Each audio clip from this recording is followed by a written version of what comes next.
Toulouse, messieurs, battu 1-0 par Reims à domicile. Rémi Houdin à la 9e minute de jeu. Reims, on en parle dans un instant. 8e défaite consécutive. C'est extrêmement rare comme série pour le TFC. 20e de Ligue 1. 12 points. 12 points après 18 journées. Voilà. Bon, les gars, je vous pose la question tout nette. Est-ce que Toulouse y va tout droit? Oui. Pas de débat?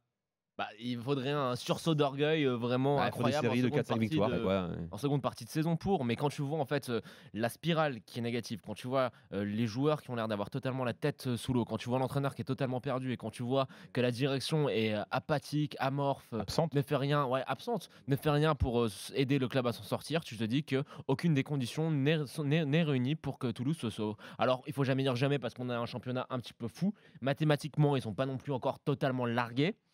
Il y a un mercato cet hiver. Il y a des possibilités de faire des choses, mais moi, ce qui m'inquiète, c'est que la direction, comme Ludo l'a dit, est absente. Il a raison. Toulouse a 4 points de Amiens, 18e, hein, barragiste. Tu te rends compte? Déjà 4 points, hein. C'est déjà énorme. Et imagine sur Strasbourg. Strasbourg qui n'a pas encore joué et qui doit être 14 ou 15e.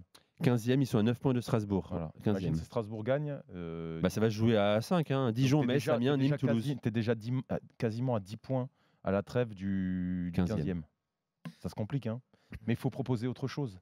C'est-à-dire que quand tu regardes cette équipe sur le papier, il y a des choses quand même à faire. Je regrette. Il y a quand même des joueurs alors je ne vais pas dire de grands talents dans cette équipe, mais il y a quand même des joueurs qui sont capables d'exister en Ligue 1. Après, il faut leur proposer quelque chose. C'est sûr que quand tu as un nouvel entraîneur et que tu es dans le marasme ambiant du mauvais début de saison, tu viens le départ de Casanova et tout, les joueurs, il faut leur proposer un projet, quelque chose qui puisse les faire sortir justement de cette torpeur, d'avoir un peu de plaisir, d'allant. Et c'est sûr que quand les premiers mots de ton coach qui arrivent, c'est on va faire de la bagarre parce que je remarque que on prend énormément de buts et que moi mon projet c'est d'aller au front et à la guerre.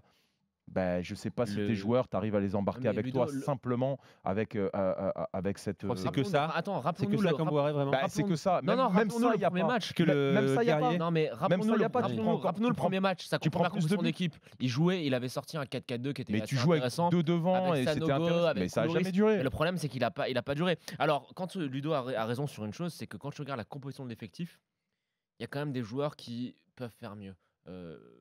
Koulouris associé à Sanogo, c'était une bonne idée. Il aurait peut-être fallu essayer de continuer de faire ça, quitte en essayant de solidifier peut-être d'une manière différente au milieu de terrain. Mais c'est une association qui marchait bien. Un joueur comme Jean-Victor Makengo, pourquoi il n'est pas titulaire? Quand tu vois le dynamisme qu'il peut apporter au milieu de terrain, dans le combat, dans la récupération, mais aussi dans la qualité technique, c'est un joueur qui doit jouer. Quand tu vois un joueur comme Wesley Saïd qui a été acheté une somme de 7 millions d'euros, c'est énorme. On sait que c'est un joueur de qualité, c'est anormal de le voir aussi apathique. Donc il faut que l'entraîneur propose quelque chose qui remobilise un petit peu les troupes. Il y a de la qualité dans cette équipe, mais le problème, c'est que c'est le club dans son ensemble qui est amorphe. Il faut un projet de jeu. Les joueurs, il faut les embarquer avec toi, il faut leur proposer quelque chose.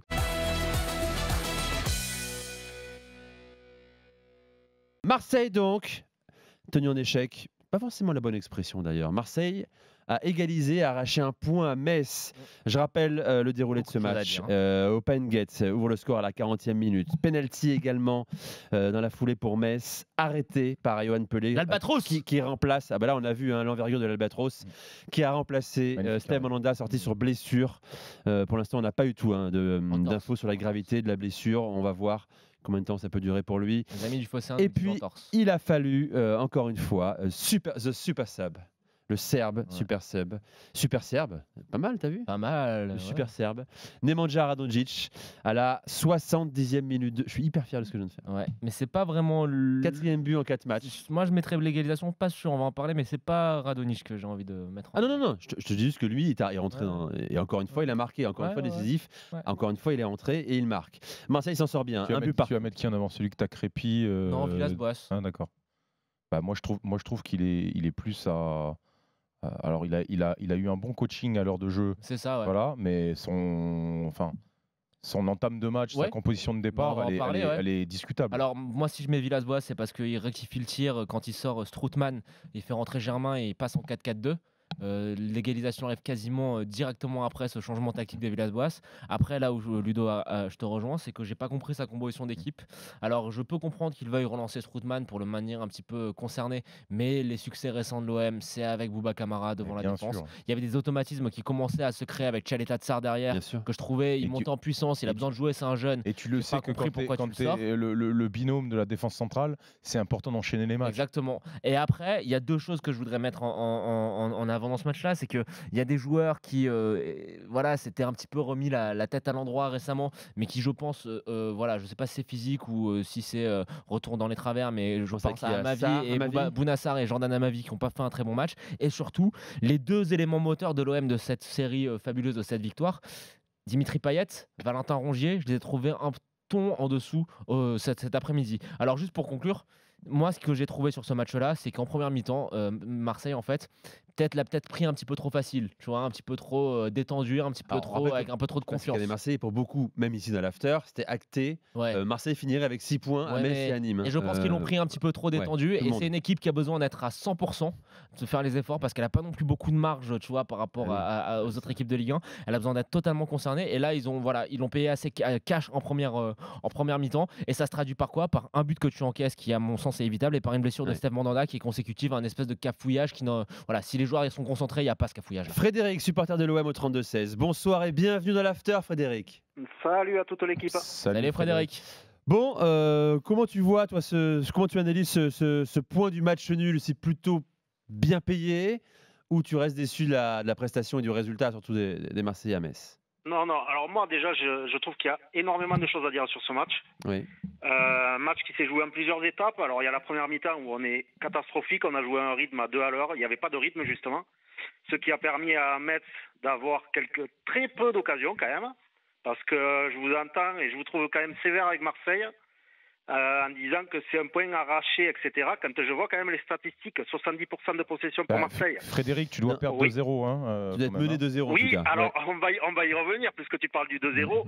On va éluder le sujet, comme ça après on n'en parlera plus. Comment on peut siffler un penalty quand on a les images de la VAR? C'est incroyable. Alors moi je vais donner la réponse, c'est que la personne de la VAR, si elle est incompétente, elle donne les angles qu'elle a donnés à l'arbitre, la caméra la plus loin, à 20 mètres de l'action. T'as raison. Voilà, donc c'est la solution de la VAR, quand on a des gens qui sont incompétents à la VAR, eh ben, ça donne le résultat qu'il y a, un penalty qui est totalement inexistant. Quand on voit le joueur de Metz qui saute à pieds joints pour aller s'empaler sur Sakai. Mais voilà. Tu vois, c'est intéressant parce qu'on a fait... Attends, je te coupe Frédéric. Effectivement, il y a un plan qui dit la vérité de l'action, c'est le plan de derrière le but, tu vois, en gros plan serré. On a fait le débat avec Roland Courbis notamment quand on regardait le match ensemble. Ça peut même mettre jaune pour Roland me dit, mais si, il y a pénalty évidemment. Non, jamais. Je comprends pas pourquoi. Jamais. Clairement, Sakai coupe son geste, pose le pied par terre, il est à 50 cm de... C'est N'Guet, je crois, ou Diallo, je sais plus. C'est N'Guet. Et N'Guet décide de se déporter latéralement sur le genou de Sakai et de trouver le penalty. Non, il a fait comme un saut de haie, il y a été directement, mais il a manqué la haie. Ouais, c'est vrai que là je te rejoins totalement, Frédéric. Après, juste petite parenthèse, parce qu'on parle d'Hiroki Sakai. Hiroki Sakai, il est dans une sale période en ce moment. C'est compliqué. Très franchement, c'est un joueur que j'ai beaucoup de mal à critiquer pour sa mentalité, pour son comportement, par la manière dont il s'est intégré à l'OM, parce que c'est un mec qui a l'air d'être un amour. Est-ce que tu ne l'aurais pas un peu surcoté, ce jeune homme? Non, pas du tout, parce qu'à un moment, il était vraiment très fort. Mais là, ça fait 2-3 mois où il est très mauvais. Rappelons-nous juste l'année dernière, quand à Marseille, ça va très très mal. Quand il participe à la Coupe d'Asie, qui revient avec le Japon, dès son retour, il restabilise la défense de Marseille et Marseille arrête de prendre une palanquée de buts. Donc c'est un joueur qui a été précieux. Là, je pense qu'il est dans une sale période. Alors après aussi, voilà, il a été un petit peu trimballé à gauche, à droite, un coup latéral gauche, un coup latéral droit. Je pense que ça ne lui convient pas. Je pense à un joueur qui est peut-être, voilà, il a quel âge? Il a la trentaine, c'est ça? 29 ans, je crois. On va regarder ça. Qui a enchaîné beaucoup de compétitions récemment, que ce soit à l'OM ou avec le Japon. Je pense que là, il faudrait peut-être le faire souffler parce qu'il est en train de pénaliser l'Olympique de Marseille. Après, sur ce match... Ouais, excuse-moi. Je suis d'accord avec toi, moi Jonathan, et je pense qu'il y a de la lassitude chez Sakai. Le mec, il est sûr de tout le temps jouer à Marseille. Alors un coup, on le fait jouer à droite, un coup, il joue à gauche, etc., etc. Comme tu dis, il a enchaîné les compétitions, il enchaîne les matchs. Il joue tout le temps. C'est un mec qui a été quand même à un niveau correct la plupart du temps. Et là, comme tu dis, ça fait 2 mois où c'est qu'il enchaîne des performances plus que moyennes. Mais moi, je pense que c'est une certaine lassitude. Alors, il faudrait le faire souffler, je pense, un petit peu. Ouais, exactement. Et par contre, oui, alors Ludo me charriait là-dessus, mais ouais, c'est vrai que Morgan Sanson, là, depuis 4-5 matchs, il est enfin redevenu un bon joueur. Alors moi, je continue de dire que l'année dernière, la majorité des consultants l'ont trop défendu parce que l'année dernière, il a été catastrophique et je pense même que ça a été un des pires parce que ça a été un des premiers à lâcher psychologiquement quand ça a commencé à devenir compliqué avec Je suis Garcia. pas d'accord avec Mais toi. là, ça fait 4-5 d'accord matchs, avec toi. je le trouve vraiment très très bon. Ludo. Et il est enfin, tu vois, je le trouve même meilleur que lorsqu'il est arrivé à Marseille sur ses 6 premiers mois où il était quand même fabuleux.